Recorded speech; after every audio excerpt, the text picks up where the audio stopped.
تعالوا أعرفكم على نفسي. لا مش أنا، البنت اللي هناك دي عندها 10 سنين واسمها ليلى.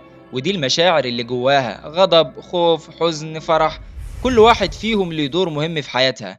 تعالوا نتعرف عليهم. أهلا بيكم في عالمي اللي جوه دماغي. كل واحد فينا هيعرف نفسه بشكل أحسن.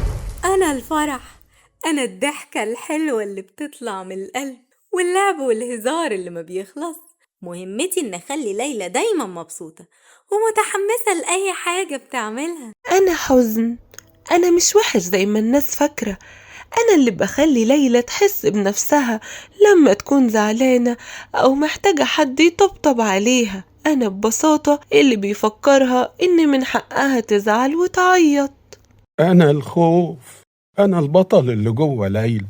أنا اللي بحميها من أي حاجة ممكن تكون خطر عليها.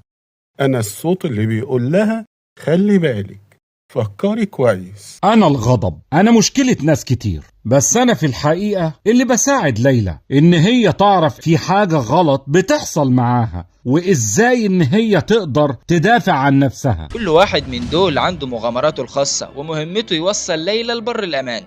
مستعدين تشوفوا إيه اللي هيحصل معاهم؟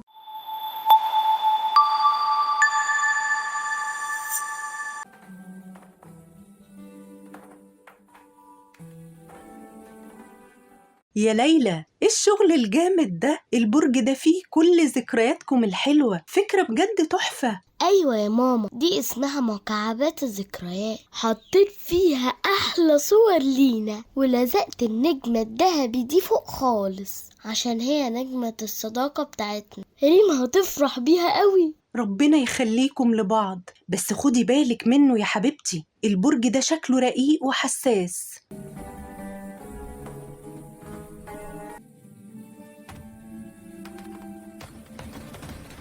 يا نهار أبيض، برج الذكريات اتهد. إيه الكارثة دي؟ إيه الكارثة دي اللي عملت كل الإهمال ده؟ الكورة دي ضيعت كل التعب والوقت اللي ضاع في البنى. إيه اللخبطة اللي حصلت دي؟ أنا متضايق، أنا متعصب جدا بسبب الخطأ ده. المكعبات دي غالية على ريم. ريم هتفتكر إن إحنا مش بنحبها ولا بنهتم. لازم نخبي البرج ده بسرعة تحت أي حاجة. يا خسارة تعبي، أنا حزين قوي عشان البرج ده كان حكايتنا. الذكريات الحلوة كلها باظت. أنا عايزة أقعد أعيط لوحدي وافتكر بس الذكريات اللي راحت دي. يا جماعة اهدوا، دي مكعبات، المكعبات بتتبنى تاني. الصداقة مش في المكعبات، الصداقة في الضحكة اللي جوانا. المكعبات ممكن نلزقها ونخليها أحسن من الأول. مين قال ممكن نصلحها؟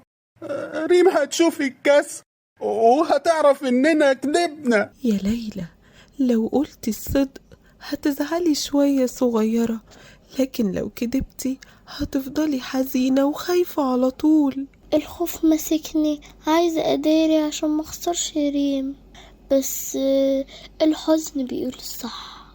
الصدق راحة. يا ليلى يا ليلى، يا ترى ايه الهدية التحفة اللي مستخبية؟ أنا أسفة جدا، كنت بلعب بالكورة وبالغلط وقعت البرج والنجمة الذهبية اتكسرت.